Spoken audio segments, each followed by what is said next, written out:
2021 has seen the fastest increase in the price of rent in Glasgow ever recorded by industry experts.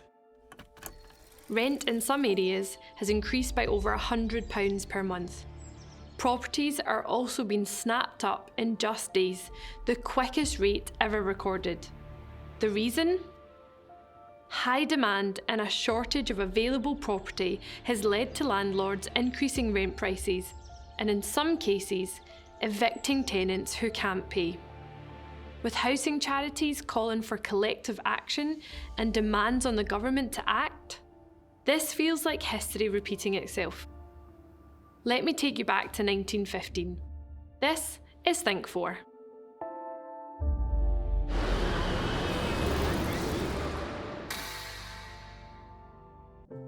The First World War added to the already existing housing shortage across industrial cities, including Glasgow, with the influx of workers into heavy industries to help with the war effort.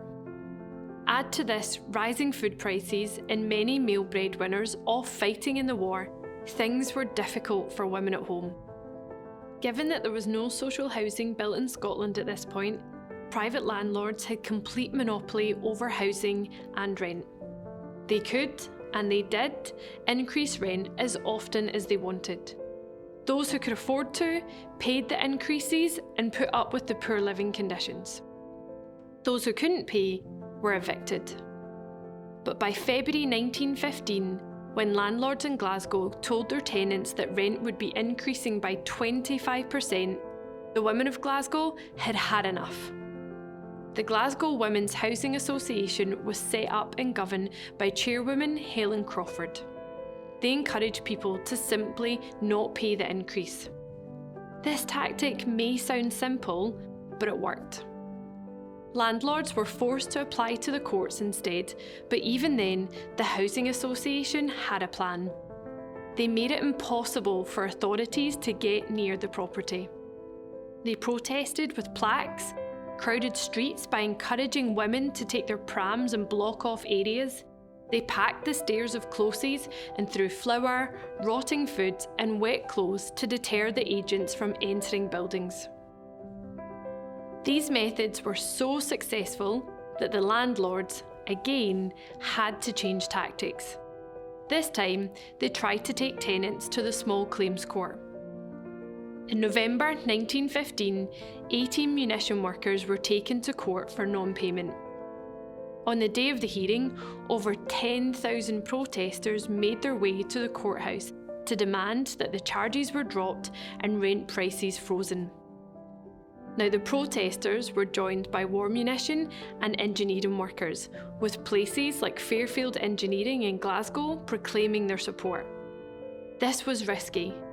Workers were of course banned from striking under the Defence of the Realm Act. The government was worried. David Lloyd George, then the Minister of Munitions, made his way to Glasgow.